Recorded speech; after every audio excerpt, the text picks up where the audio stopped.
Oh, Wendy. Allez là-bas.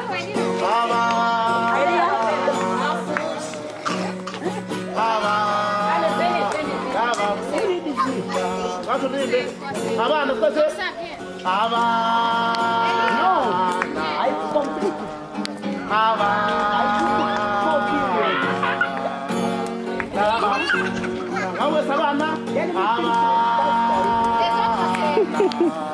Chantez comme vous voulez.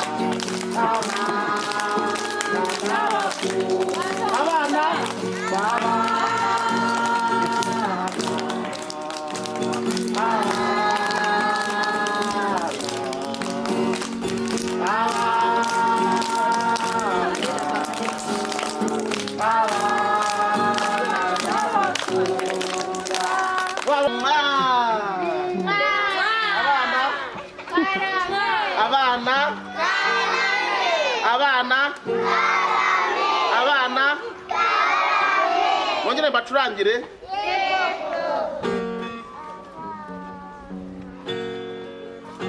egereye intebe yawe abana. Ok, les enfants de deuxième, alignez-vous, levez-vous.